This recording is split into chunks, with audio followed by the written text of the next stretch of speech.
BFM Matin. Le livre du jour, Nicolas Caro, ce matin, âme sensible, s'abstenir, c'est ça C'est ça, d'ailleurs le roman s'appelle Sensibilité, c'est chez Grasset, signé Tania de Montaigne. L'héroïne, au début du roman, se rappelle bien le jour de la tentative de meurtre. C'était le même jour que sa maison d'édition Feel Good s'apprêtait à rentrer en bourse. Feel Good, c'est le nom donc de sa maison, dont le slogan est « Faire que les lecteurs soient heureux et calmes ». Quelle tentative de meurtre. La tentative de meurtre d'un écrivain. L'agresseur assume et plaide non coupable puisque l'autre a écrit un livre qui heurtait sa foi. C'est donc lui le coupable, pas celui qui a porté du vieux coup de couteau. Elle y pense beaucoup, l'éditrice de Feel Good. Elle se dit que c'est vraiment insupportable que quelqu'un ait été blessé comme cet écrivain qui a survécu, mais dans quel état? Non, vraiment, il faudrait que personne ne soit blessé, pense-t-elle. Et elle fait tourner cette idée dans sa tête, c'est quelqu'un de bien. Elle cherche une solution. Personne ne doit être blessé. Puis soudain, épiphanie, rendre tout inoffensif, faire barrage à l'offense, que personne ne soit offensé surtout. Mais c'est compliqué cette histoire-là. Oui, et très simple en même temps, il suffit de lisser une nouvelle règle, ne plus parler de religion, déjà, ouf, on respire mieux, ça élimine 80% des problèmes, se dit-elle.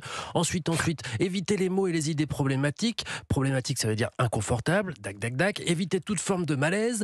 Parallèlement, ses actions montent.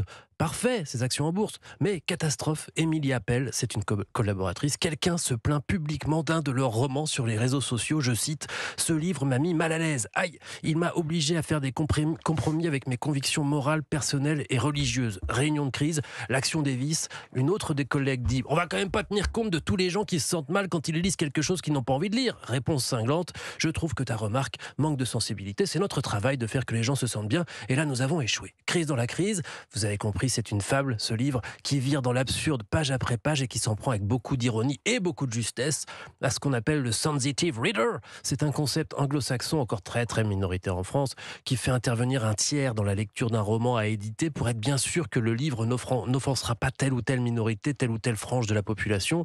Ce serait assez dystopique et dramatique pour la littérature, et Tania de Montaigne montre qu'il s'agit là aussi d'une affaire de business, ne pas offenser les segments du marché non plus. C'est un roman bref, très bien construit, et j'ai pas été enfoncé. Mais ça sert pourtant à ça, les livres, hein, à se heurter à l'altérité. Normalement. Sensibilité, donc, avec un S, signé Tania de Montaigne, c'est chez Grasset.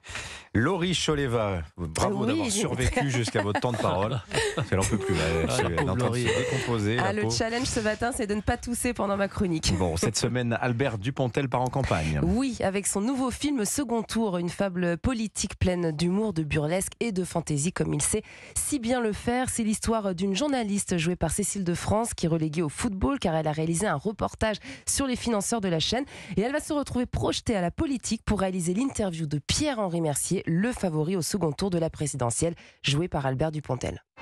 Pourquoi, même pas encore élu, le candidat nous cache déjà quelque chose?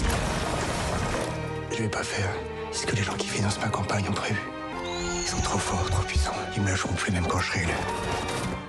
Alors c'est une enquête passionnante, mais c'est aussi le regard toujours aiguisé d'Albert Dupontel, le réalisateur d'Adieu les cons ou encore Au revoir là-haut, sur notre monde, un regard pessimiste, c'est vrai, en toile de fond, l'éco-anxiété, mais si le film aborde des sujets lourds, eh bien il est surtout très drôle et très tendre. Second tour donc d'Albert Dupontel. À voir aussi, vous nous le recommandez, 3 jours max. Oui, le nouveau film de Tarek Boudali et de la bande à Fifi, un peu de légèreté, ça fait du bien. La bande à Fifi, la bande à Fifi, Philippe Lachaud, oui. Alibi.com, etc. Exactement. Alors l'histoire de Ryan, cette fois un policier raté qui doit partir au Mexique sauver sa grand-mère, jouée par Marianne Chazelle, kidnappée alors qu'elle tournait une télé-réalité par un dangereux cartel mexicain, évidemment.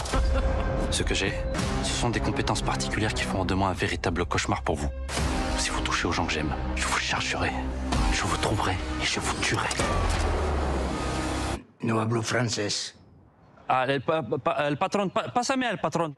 Bon, vous aurez reconnu la petite allusion à Tekken. C'est fidèle à l'univers de cette bande, des gags, de l'humour, des amis qui aiment délirer ensemble. Et puis cet hommage à travers ce film à tous les films d'action qui ont bercé l'enfance. Il n'y a que des références. Mission Impossible, Indiana Jones. Il y en a peut-être une trentaine. Mais j'ai vu le même film, Medellin, avec Franck Gastambide. Là, c'est exactement le même scénario, pratiquement. Sauf que c'est pas sa tante. D'ailleurs, il fait une apparition dans le film.